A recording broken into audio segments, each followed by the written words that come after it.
Hello everyone, and welcome back to Silverberry, our Arctic biome here in TYTO Ecology. And there goes one of our mini lynx kits. I cannot believe how many lynx we have now.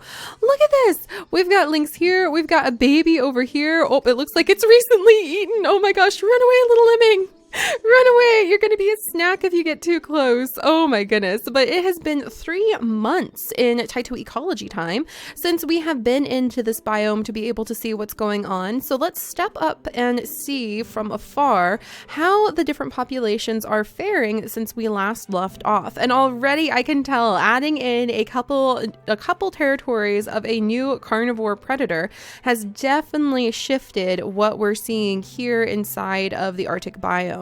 So already I'm noticing that we're missing some of our hares. We're actually missing the Arctic hares that used to be over here. So it looks like we lost one Arctic hare group and we lost 2 lemming groups that used to be over here. And we still have a pretty sad group of bearberries. So this little group of bearberries is still struggling to keep enough leaves to be considered healthy. That's very, very interesting to me. And what else do we have down there? It looks like there's something else small and tiny. Let's get up close and see what this is. Oh, we've got mushrooms. We've got lots of mushrooms spreading around too.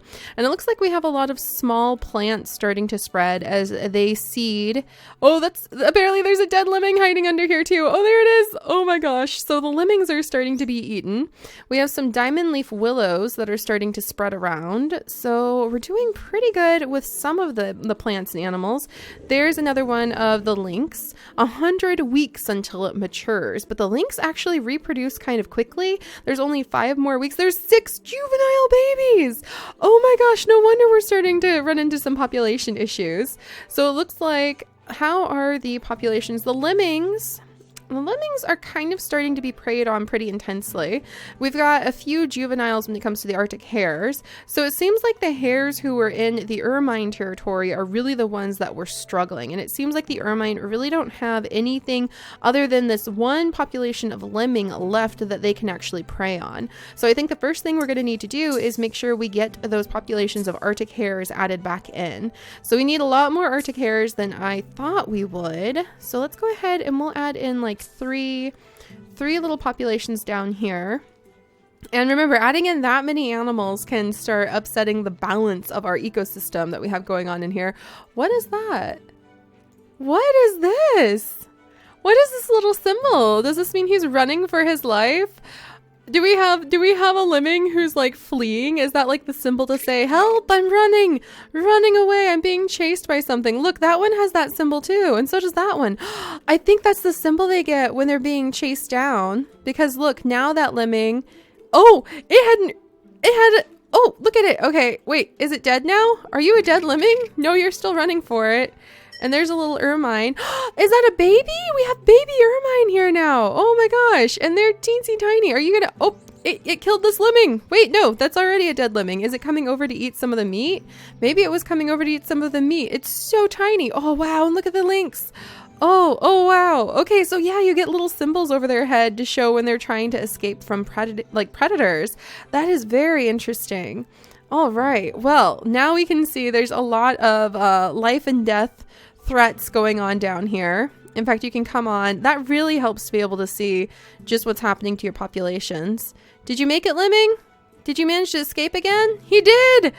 I think that's so interesting. It's changed so much from when we very first started playing the game, and the different prey animals would just kind of stand there and wait till the predator would come, and they wouldn't have a chance to escape the predator. And now you don't know if that predator is going to have a successful hunt or not. That's much more realistic for the strain that it is on a predator to have to make successful hunts, to invest your energy. And as you can tell, they got really tired. We have a whole bunch of sleeping creatures now, exhausted from the constant life and death chase that they've been going through.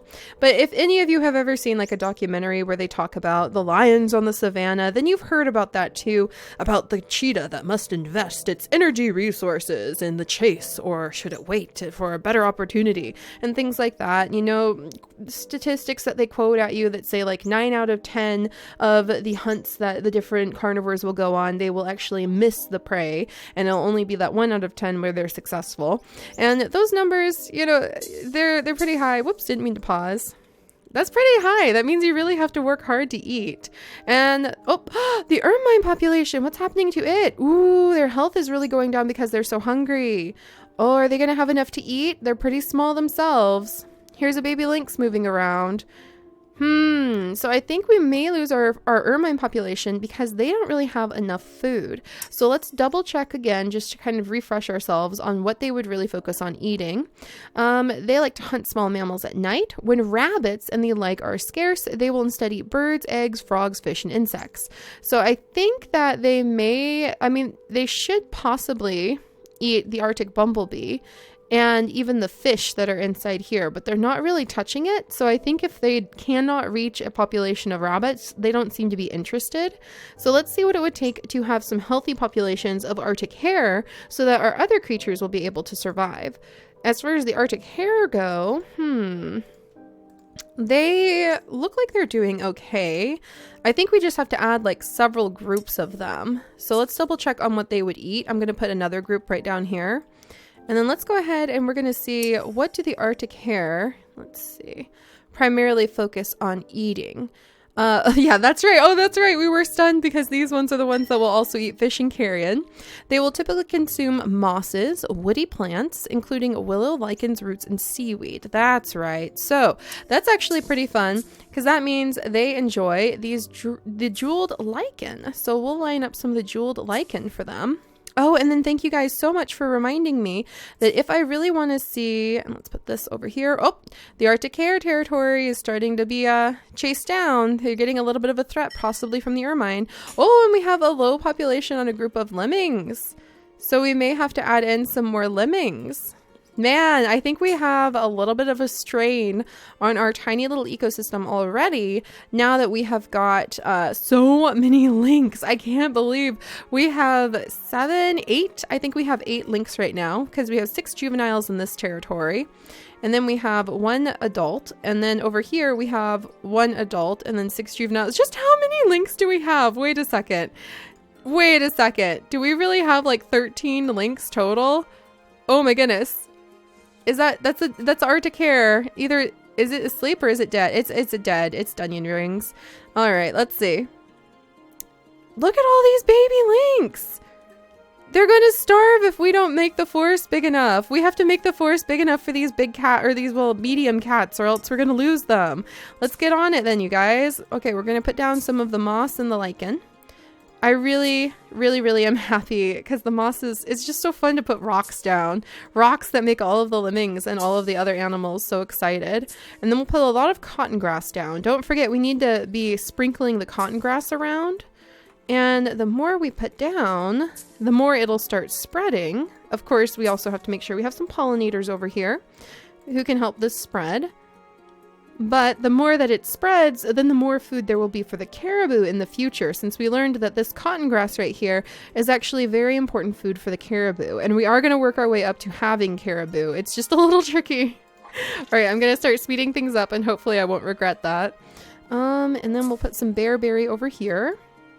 And a lot of people were wondering why sometimes I'll focus on only one species of plant, and that's to put down big patches of it, because as time goes on, you can see where the animals will start eating away some of the other plants, and the plants will start spreading. So it does all balance out. You just have to give it an opportunity, and I usually find it's easiest to just put down like a starter patch and then step back and it'll spread everywhere. Also, this is the Arctic biome, so we don't have nearly as many plants as some of the other biomes do to pick from.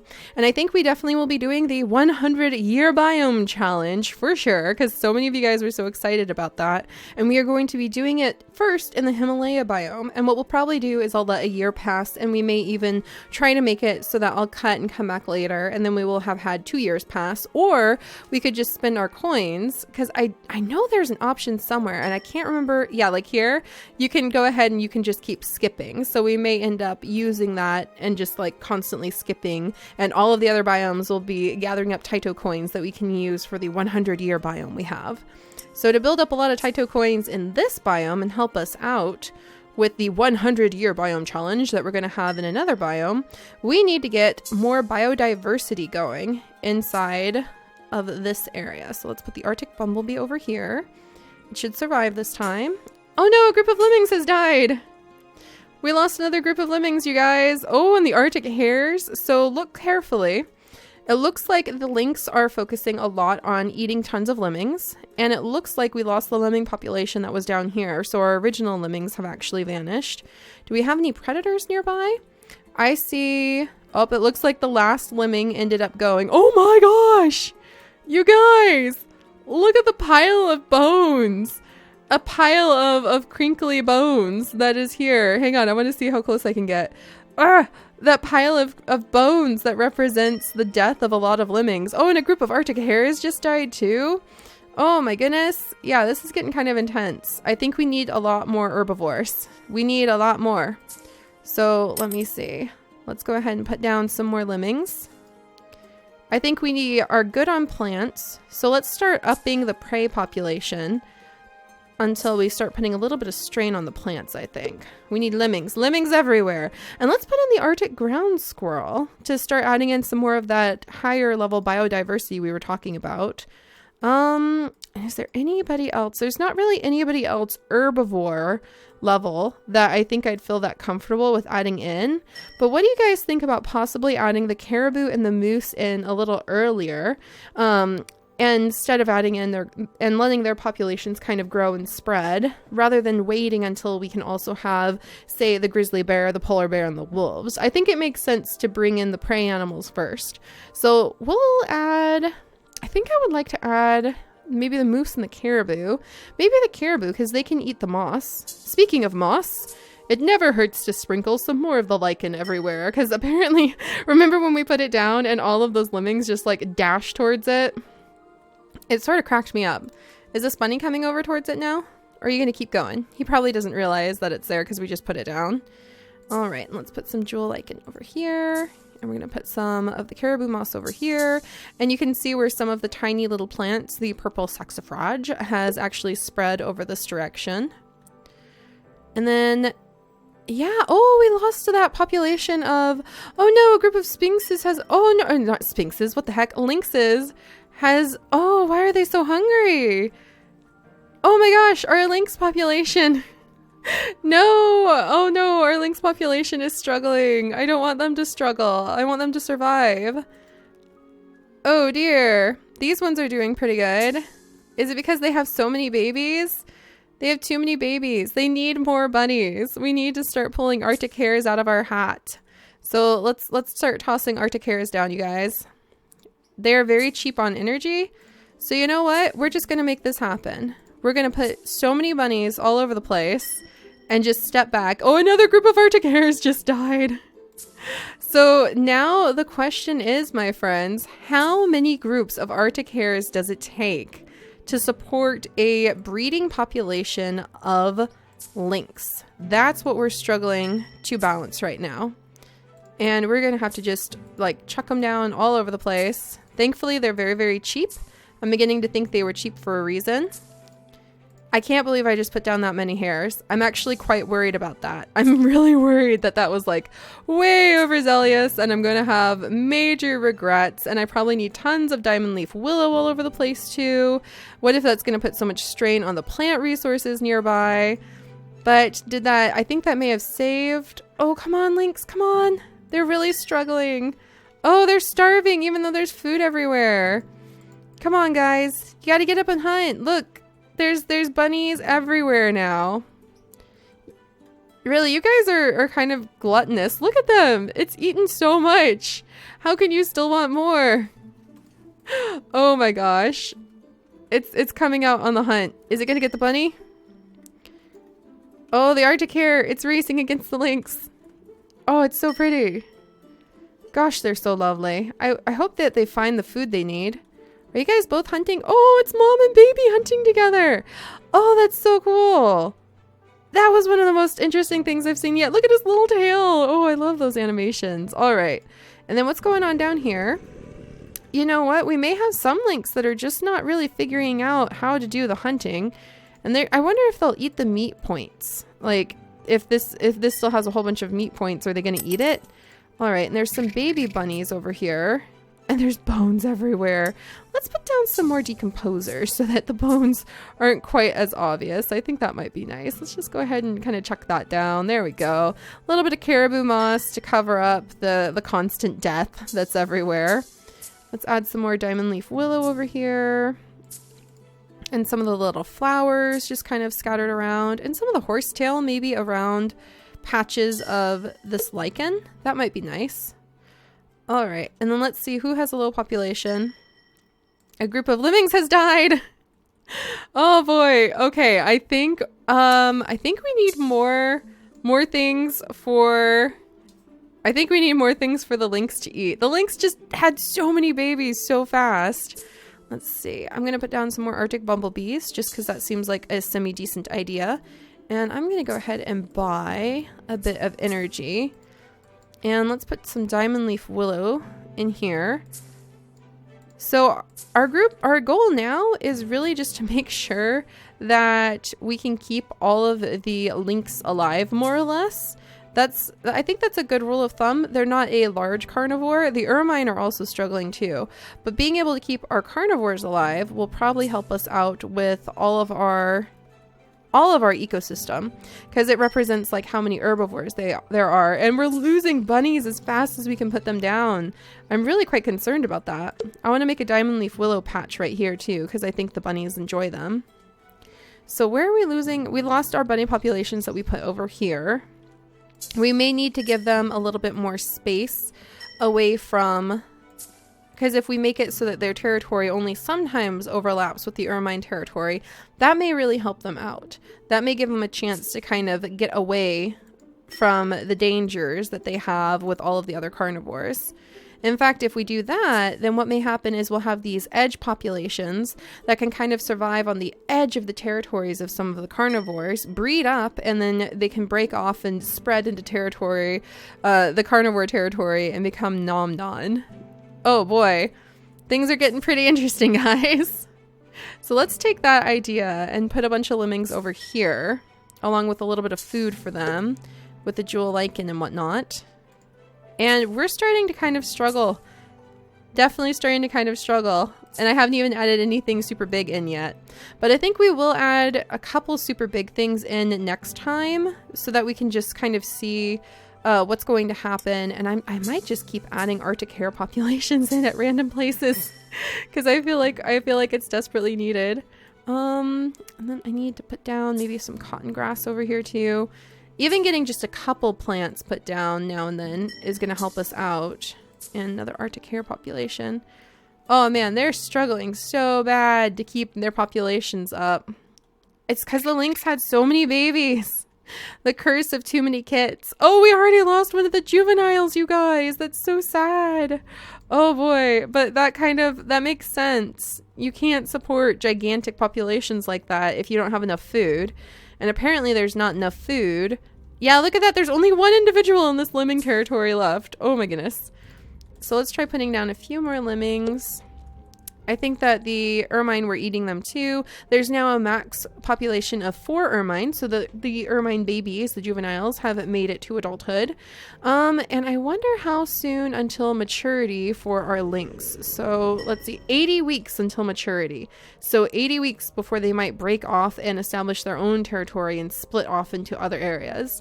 Whew, that's going to get interesting. All right, so let's turn back. And a lot of you guys, thank you so much for pointing out, if I want to see progress, if I want to be able to progress and see this forest grow, the reason we haven't been seeing it grow is because I have no pollinators over here.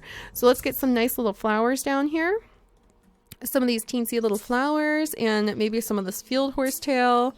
There we go. And then let's get ourselves some Arctic bumblebees. I'm going to go ahead and spin some more TYTO coins. Some Arctic bumblebees. Boom! And now we've got a nice little population of pollinators. And I'm going to put down a nice little population of jewel lichen and some caribou moss over here too. And we've got a good little population of pollinators to help start spreading this forest and hopefully some of these plants around. So when we keep coming back, we should start seeing progress on this forest spreading. Whew. All right. So how's our lynx population? They already lost 1 kit, which is kind of sad. Oh, and their hunger is really struggling. Why? No, they lost another kit. Oh no. I could have sworn they would have had enough food because there's just like things everywhere, but they didn't. They didn't have enough food. They needed more food. I need more lemmings. I need lemmings to have tons of babies. All right, and when I put lemmings down, I also need to make sure they have some food. So let's put the jewel lichen down, and that should hopefully help out. And then Arctic hares, just, I think we really underestimated how dramatically important the Arctic hare population is for sustaining the predators in these Arctic biomes. So we need to have tons of them.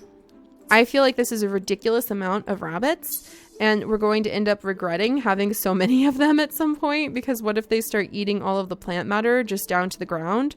But I don't really feel like we have much of a choice either. I feel like this is a do or die sort of situation with our entire biome. All right, so let's get some bear berries. And we'll have to see if we can keep all of the bunnies alive. So that's our next goal, is keep all the bunnies alive and maybe be able to add in some caribou and get our forest starting to spread from the other areas while we're micromanaging how to figure out the animal populations down here with so many animals struggling for survival in here. Even though we're still working on such a small scale, it would be a good idea to get a ton of the plants spreading around, the plants and the pollinators just creating a ideal little world for the herbivores to spread or start spreading in on the other sides of the biome. So that'll be a good project to work on. And I'm going to continue to try to keep the lynx population alive. I can't believe how much food they need. They need so much food for these pointy-eared little predators. I can't even imagine how hard this is going to be once we hit like wolf level. Ooh, we'll have to have tons of caribou. So we'll get started on breeding them ages before we even add the wolves in. All right, guys, I will see you all next time. Bye-bye.